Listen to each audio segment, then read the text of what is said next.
Inyuma y'uko Repubulika Iharanira Demokarasi ya Kongo n'abanzi b'u Rwanda bapfukamiye amahanga basaba ko EU cyangwa se umuryango w'ubumwe bw'uburayi wahagarika inkunga ya miliyari 28 mu mafaranga y'igihugu cy'u Rwanda, ni inkunga kuri ubu ngubu yamaze guhabwa ingabo z'igihugu cy'u Rwanda. Byaje kurangira rero uyu muryango uberetse ko naho uhuriye n'ibyo birego byabo, uhitamo rero kwemera iyo nkunga ya miliyari 28 zose mu mafaranga y'igihugu cy'u Rwanda.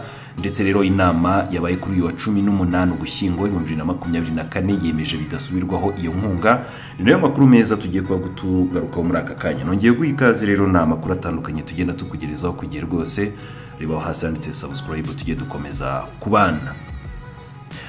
N'umuryango w'ubumwe bw'uburayi wemeje bidasubirwaho icyemezo cyo gutanga indi nkunga ya miliyoni 20 z'amayero. Iyi ni inkunga ya kabiri, miliyari 28 mu mafaranga y'igihugu cy'u Rwanda, ni mu gushyigikira ubutumwa bwo kurwanya iterabwoba ingabo z'u Rwanda zirimo mu ntara ya Cabo Delgado muri Mozambique. Iki rero ni icyemezo cyatangajwe kuri uyu wa mbere tariki ya 18 Ugushyingo 2024, ni nyuma y'inama y'abaminisitiri b'ububanyi n'amahanga bo mu muryango w'ubumwe bw'uburayi EU bahuriye i Buruseli mu gihugu cy'Ububiligi. Aya mafaranga azatangwa binyuze mu kigega cy'uwo muryango gishinzwe gutera inkunga ibikorwa by'amahoro kizwi nka European Peace Facility. Ni mu itangazo rero EU yashyize hanze yavuze ko uyu munsi inama yemeje gutanga inyongera ya miliyoni 20 z'amayero, yiyongera rero ku bufasha bwari busanzwe butangwa n'ubundi mu kigega cya European Peace Facility, ni mu gukomeza gushyigikira ubutumwa bw'ingabo z'igihugu cy'u Rwanda mu ntara ya Cabo Delgado mu gihugu cya Mozambique. Ubumwe bw'uburayi bwavuze ko aya mafaranga azakoreshwa mu bijyanye n'ibikoresho ndetse n'ibikorwa byo gutwara abajya muri ubu butumwa.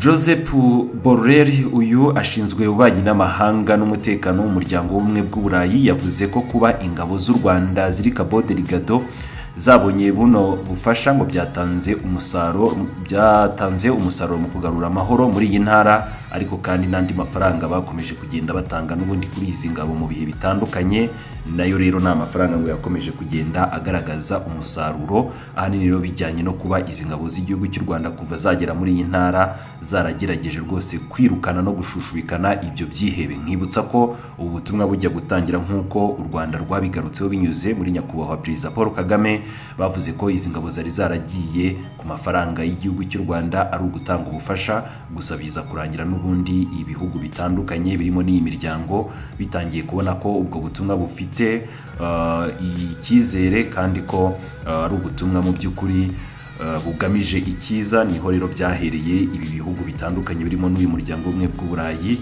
bemera gutanga iyi nkunga. Kuba rero ingabo z'u Rwanda ziri hariya byagize uruhare rukomeye cyane mu guhindura ibintu, by'umwihariko muri iki gihe ingabo za SADC ziherutse kuva muri ubwo butumwa bwazo muri Mozambique. Iyi nyongera y'amafaranga ni ikimenyetso cy'ubushake bwa EU mu gufasha Afurika kwishakamo ibisubizo, ndetse rero na gahunda ihuriweho n'isi yo kurwanya iterabwoba.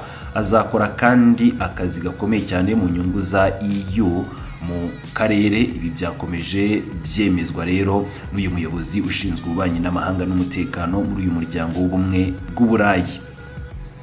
Icyemezo cyo gutanga aya mafaranga bidasubirwaho gifashwe nyuma y'impaka nyinshi cyane zari zaravutse muri uyu muryango, bitewe rero no kutavugwaho rumwe. Ibihugu birimo Ubufaransa n'Ubutaliyani byashyigikiye ko ingabo z'u Rwanda zihabwa iyi nkunga, bitewe n'uko rero izindi miliyoni 20 z'amayero zagenewe izi ngabo mu kuza 2022 zakoreshejwe neza, ariko Ububiligi bwari mu kwaha kwa Repubulika Iharanira Demokarasi ya Kongo, bwo rero bwahakanye ibijyanye no kuba u Rwanda rwabona iyi nkunga. Ububiligi bwasabaga ko aya mafaranga atanyuzwa muri Minisiteri y'Imari n'Igenamigambi mu Rwanda, ahubwo ko ngo hashakwa uruhare rwa gatatu anyuzwamo, ariko uyu muryango warabyanze kuko rero wabonaga ko byawugora kandi bikanawuhenda. Guverinoma y'Ububiligi yangaga ko ingabo z'u Rwanda zihabwa indi nkunga ishingiye ku birego bishinja u Rwanda gufasha umutwe witwaje intwaro wa M23 uhanganye n'igisirikare cya Repubulika Iharanira Demokarasi ya Kongo. Ni leta y'u Rwanda yabiteye utwatsi kenshi, isobanura ko idafite aho ihuriye n'ibyo birego. Rero mu Kwakira 2024 guverinoma y'Ububiligi yavuye ku izima noneho nayo yemera ko ayo mafaranga atangwa ni nyuma yo kubona ko ibirego bya Repubulika Iharanira Demokarasi ya Kongo ko nta shingiro bifite. Hashyizweho amabwiriza abiri y'imikoreshereze y'iyi nkunga ni mu gihe ingabo z'u Rwanda zayihabwa, arimo rero ko zidakwiriye kuva ku rubuga zoherejwemo Cabo Delgado ngo zijye ahandi, ndetse no kuba itakifashishwa mu kugura intwaro zica. Ingabo z'u Rwanda zikorera muri Cabo Delgado ibutsa ko zagezeyo muri Nyakanga 2021. Ibikorwa byazo byaranzwe rero no guhashya umutwe w'iterabwoba wa Ansar al-Sunna, gucyura abaturage bari barahunze ndetse no kwifatanya n'abo baturage mu miganda n'ibindi bikorwa bitandukanye. Yewe rero ibitangazamakuru byano mu gihugu cy'u Rwanda ubwo byabasuraga twiboneye amashuri, amazu n'ibindi bikorwa remezo bitandukanye ingabo z'u Rwanda ku bufatanye n'abaturage baho bagiye bubaka. Ibi rero ni ibikorwa mu by'ukuri byashimishije uyu muryango w'ubumwe bw'Uburayi, ku buryo rero bavuga ko ingabo z'igihugu cy'u Rwanda kuba zaragiye hariya ngo ni ibyo gushimirwa cyane kandi bakaba bakwiriye gushyigikirwa. Ari nayo mpamvu bahisemo ko bongerwa aya mafaranga angana nayo bari babahaye imbere, miliyoni 28 zose mu mafaranga ni miliyari mu mbore 28 zose mu mafaranga y'igihugu cy'u Rwanda.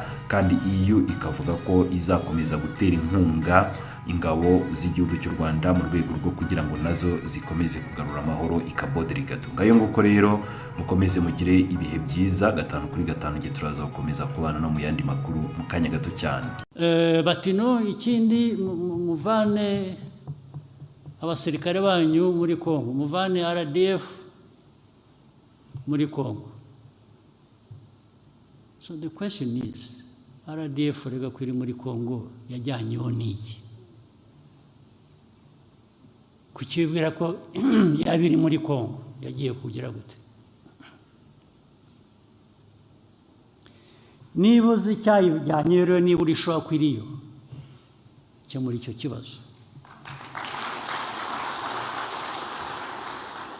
muri icyo kibazo, hanyuma noneho ubaza u Rwanda utari ko abasirikare b'u Rwanda mwohereza muri Kongo nijoro ku manywa bakaba bavuyeyo cyangwa bagumayo, kuki bagiye ko ikibazo twakirangije?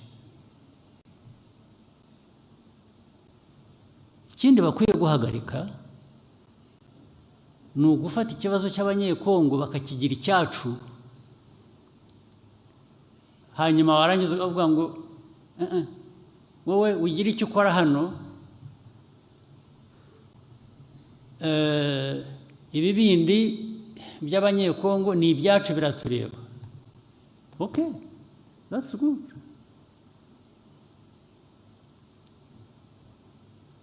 If you admit that these are Congolese, then don't use their existence in Eastern Congo against me by saying I am supporting them.